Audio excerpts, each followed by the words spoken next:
2022년 서울 신촌 연세대학교 의대 여자 화장실로 갑니다. 네, 저는 손수 변호사인데요. 오늘 나온 판결입니다. 바로 소개해 드려야 해서 영상을 만들었는데요. 자, 정모 씨입니다. 지금 기준으로, 오늘 기준으로 22살이고요. 작년에는 21살이었습니다. 자, 자기가 다니는 대학, 그리고 연대생입니다. 연대 의대생입니다. 자, 연대 의대 여자 화장실에 몰래 들어가서 불법으로 촬영하다가 붙잡혔습니다. 그리고 오늘 항소심, 그러니까 2심 판결이 나왔는데 풀려났습니다. 자, 어떻게 된 일인가, 어떤 사건인가 좀 보고 함께 좀 생각할 부분들을 짚어볼게요. 자, 작년 7월 4일인데요. 연대 의대 여자 화장실에서 이제 화장실을 사용하던 여학생이, 역시 의대생입니다, 신고합니다. 옆에 불법 촬영하는 사람이 있다. 신고를 받고 경찰이 곧바로 현장에 출동을 해서 현행범으로 이 불법 촬영자를 잡은 거예요.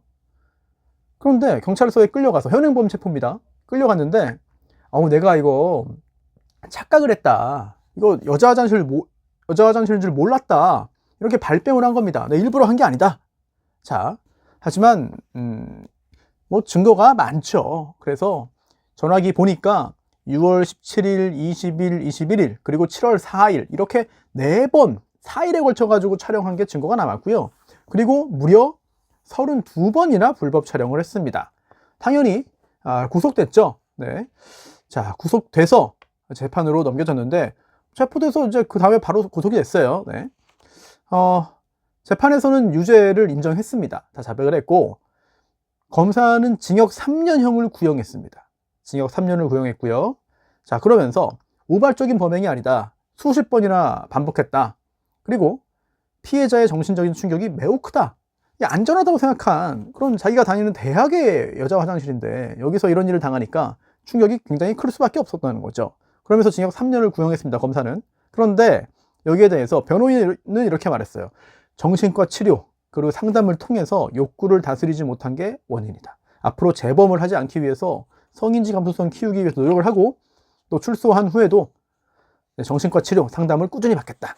이때는 구속된 상태로 1심 재판을 받은 겁니다. 받은 건데요. 자, 그리고 이 피고인 정씨 역시 직접 이렇게 말했어요. 최후변론에서 부끄럽고 후회된다. 피해자에게 너무 미안하다. 죄책감 때문에 사건 발생 이후, 사실 사건 발생 이유라기보다는 적발된 그 이유겠죠. 붙잡혀간 이후 단 하루도 마음 편히 지낸 적 없다. 네, 글쎄요. 네. 부모님, 피해자, 그리고 저 자신을 위해서 치료를 받고 새 사람이 되겠다. 피해자가 받은 상처가 아물길 바라며 잘못을 평생 반성하고 매일 사죄하겠다. 라고 했고요. 중요한 게 합의 여부인데 이 피해자와 합의가 되지 않았습니다. 물론 이 성범죄 피해자의 연락처를 구하는 것 자체가 쉽지는 않을 거예요. 네. 하지만 어쨌든 이때 합의는 안 됐고요. 합의를 위해 연락을 했지만 이제 간접적으로 합의에 이르지 못했다. 마지막까지 합의는 못했고요. 자, 법원 서울 서부지법에서 1심 판결 났는데요. 작년에 징역 1년 나왔습니다. 그리고 40시간 치료 프로그램 이수, 또 아동 청소년 장애인 관련 기간 3년 취업 제한까지 나왔어요. 징역 1년이기 때문에 계속해서 구치소에 남아있게 됐는데요. 여기 그때 1심 이유, 양형의 이유를 좀 봐야 됩니다. 자, 범행의 장소, 네. 학교의 여자 화장실이고요. 그리고 방법, 특히 촬영한 신체 부위, 피해자와의 관계를 고려하면 죄가 가볍지 않다. 특히 대학 다니면서 학업에 전념하던 피해자가 배신감, 그리고 성적인 수치심, 정신적 충격을 받아서 쉽게 회복하기 힘들어 보인다. 이런 게 다 제출이 된 겁니다. 검사를 통해서. 이렇게 큰 충격받았다. 그러니까 엄벌해달라라고 한 건데요. 그리고 또 사회 전체에도 악영향을 줬다고 봤습니다. 이게 뭐냐면 누구나 나도 모르는 사이에 이런 표적이 될 수 있다. 이런 범죄에 이런 불안감을 일으켰다는 거예요. 자, 이건 우리 사회에 큰 악영향을 준 것이다 라고 했습니다. 하지만 자백을 했고, 또 피고인이 사회적인 유대관계가 깊고, 또 피해 회복을 위해서 노력을 했고, 실제로 합의는 하지 못했지만 노력을 했다. 그리고 촬영물이 유포되지는 않았다. 자, 이걸 종합해서 징역 1년형을 선고했습니다. 자, 여기에 대해서 항소를 했고요. 오늘 판결이 나왔어요. 역시 서울 서부지법 항소부인데 징역 1년에 집행유예 2년. 네, 그리고 역시 치료 프로그램 40시간 3년의 취업 제한 이렇게 나왔습니다. 풀려나는 거죠. 네, 풀려난 겁니다. 징역형이지만 집행유예로서 이제 더 이상 붙잡을 수 없게 된 거니까 나오게 된 거예요. 아까 말한 대로 누구든 이런 범죄의 피해자가 될 수 있는 극도의 불안감을 알려주는 중대한 반사회적 범죄다 라면서도 형사처벌 전력이 없다. 전과가 없어요. 네, 전과가 없어요. 성범죄 전력만 없는 게 아니라 아예 없습니다. 네. 아니, 행위 당시에 21살 의대생인데 뭐 전과가 있겠어요? 네. 또 범행을 반성하고 있다. 그리고 피해자 중에 한 명과 합의했다. 이게 차이가 좀 생긴 거죠. 1심 선고할 때와 2심 선고할 때 한 명을 합의했습니다. 그리고 불법 촬영물 유포가 안 됐다. 게다가 처음에 붙잡혀간 다음에 지금 7개월 정도 계속돼서 구금된 상태로 있었다. 이거를 다 고려해서 이제 풀어줬습니다. 네, 풀어줬어요. 자, 그러면 중요한 거는 또, 아니, 그러면 의대생인데 의사가 되나요? 또는 연대생인데 학교를 다닐 수 있나요? 그렇진 않고요. 1심 판결 나온 다음에 제적됐습니다. 연대에서. 그런데 당시에 중앙일보 기사를 보면은 연대 의료원 관계자가 이런 말을 했다는 거예요. 1심 징역 1년 나온 다음입니다. 징계 과정에서 그 대상 학생을 직접 면담을 대면해서 조사해야 된다는 학칙이 있는데, 아니 못 나오니까 이거 절차 진행 안 되는 거다.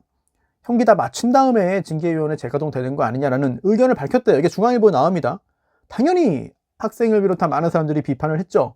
이거 처벌 의지가 없는 거 아니냐. 네, 당연히 그런 비난을 할 수 있는 거고, 재입학이 불가능한 출교도 있습니다만 이제 제적 처분이 이루어졌습니다.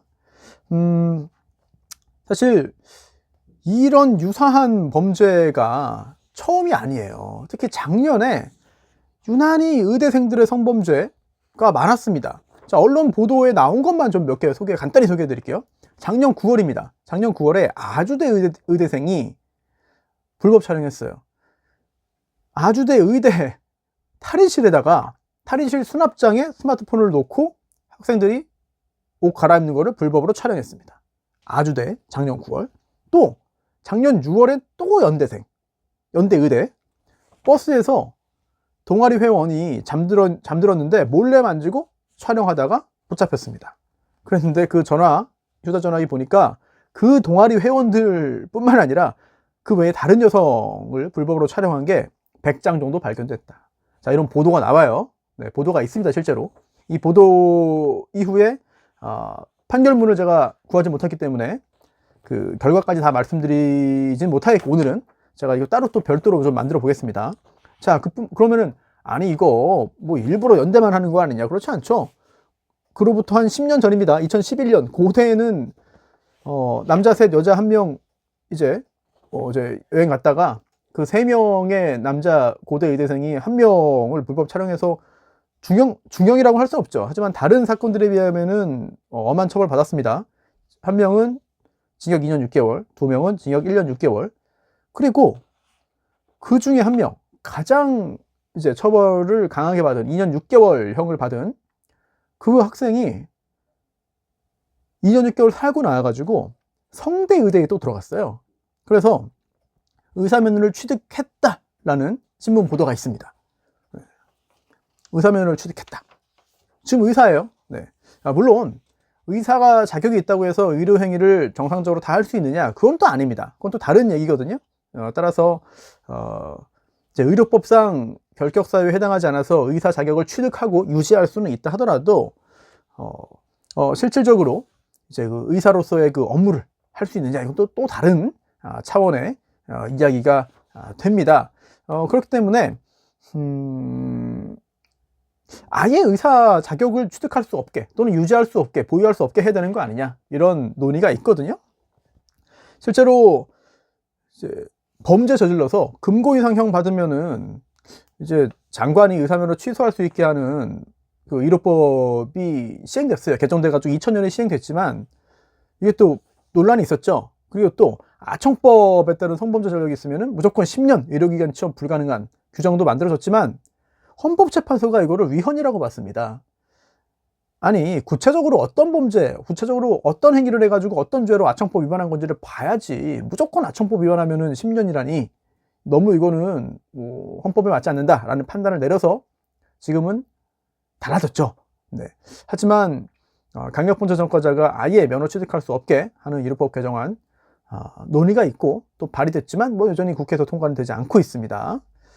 자, 뭐 요 부분은 뭐 계속 문제가 많이 되고 있기 때문에 한번 정리를 따로 좀 해야 될 것 같아요. 네. 법적으로도 논의할 부분들이 굉장히 많거든요. 현재 과거의 규정이 어땠는지, 어떻게 변해 왔는지, 헌법재판소가 뭐라고 했는지, 그 후에 어떻게 됐는지, 지금은 어떤지 등등등 봐야 될 것 같고요. 지금 또 여기서 또 그 얘기 나올 수 있습니다. 아니 왜 의사한테만 자꾸 이러냐? 법조인도 문제 아니냐? 특히 변호사 문제 아니냐? 문제 맞죠? 문제입니다, 문제. 그런데 좀 다른 것 같아요. 이게 다르다는 게 의사는 환자의 몸을 보지 않습니까? 몸을 맡기는 거잖아요. 우리가 환자가, 저를 포함한 모든 그 환자가 또는 잠재적인 환자들이 몸을 다 의탁을 하는 거예요. 특히 여성이 남성 의사에게 뭐 반대도 뭐 완전히 배제할 수는 없지만, 또는 뭐 동성간에 들어올 수 있고, 대체로 남성 의사가 여성 환자에 대한 이런 성범죄를 범하는 경우가 많잖아요. 이런 뭐 문제가 많이 되고 있으니까 더 엄하게 해야 되는 거 아니냐라는 생각이 들고, 변호사도 마찬가지입니다. 변호사는 사실 돈 문제가 커요. 의외로 돈 문제입니다. 아니, 변호사와 의뢰인 사이에 뭐 이런 그 육체적인 어떤 신체적인 이런 문제는 벌어질 수 있고 벌어지고 있습니다만, 이제 변호사 업과 직접 관계는 없기 때문에 그냥 처벌을 하면 되는 거예요. 근데 반면 제 개인적인 생각입니다. 변호사 중에 돈 문제로 고생하는 사람이 대단히 많습니다. 그리고 내 돈도 내 거고 저 사람 돈도 내 돈입니다. 또는 내가 잠깐 이걸 활용하면, 내가 잠깐 이걸 가지고 있으면 내가 이득 볼 수 있는데, 이러면서 큰 돈이 들어왔을 때 자기 마음대로 유용하거나, 또는 아예 자기가 빼앗아가거나, 또는 몰래 뭐 꿀꺽하거나, 이런 경우가 있습니다. 없지 않아요. 지금도 구치소 가면은 변호사 많습니다. 네, 대단히 많습니다. 그래서 의사는 이런 성범죄를 범한 경우에 정말 이른바 원 스트라이크 아웃, 한 번 처벌받으면 그냥 영원히 의사는 못하게 만들어버리고, 변호사, 돈 관련해서 의뢰인의 돈 횡령하거나 또는 뭐 사기치거나 이런 범죄 범하면 영원히 변호사 자격 다시는 취득할 수 없게 만들어버릴 필요가 있지 않나라는 생각이 듭니다. 제가 뭐 변호사이기 때문에 뭐 의사만 뭐 공격한다? 변호사 편든다? 전혀 그럴 이유도 없고, 네, 그럴 필요도 없고 그럴 생각도 없습니다. 이렇게 돈 문제 일으킨 변호사들은 당장 그냥 아예 법조계에서 다 배제하고 제거해야 되지 않나라는 생각이 들고요. 오늘은 2022년 서울 신촌에 있는 연세대학교 의대 여자 화장실로 돌아가 봤습니다. 당시 21살, 지금은 22살인 정모 씨, 연대 의대생이라고 할 수가 없어요. 제명됐기 때문에 전 연대 의대생입니다. 1심에서는 징역 1년형 나왔고요. 검사가 3년 구형했지만 형이 무겁다고 항소해서 오늘 선고된 2심에서는 징역 1년, 징역 1년은 유지가 됐지만 또 집행유예가 나오면서 이제 석방된 소식을 오늘 전해드리면서 다음에 또 이제 다음 편에는요 또 좀 주저주저하게 됩니다. 뭐냐면 굉장히 흉악하고 정말 잔인하고 정말 이게 인간이 어떻게 이럴 수 있나 싶은 사건들이 너무 많아가지고 이거를 소개를 해드려야 되나 고민도 되고, 또 어디까지 소개해드려야 되나, 뭐부터 해야 되나 고민들이 많이 있거든요. 그래서 잘 골라가지고 최대한 자주 많이 소개해드리기 노력하겠습니다.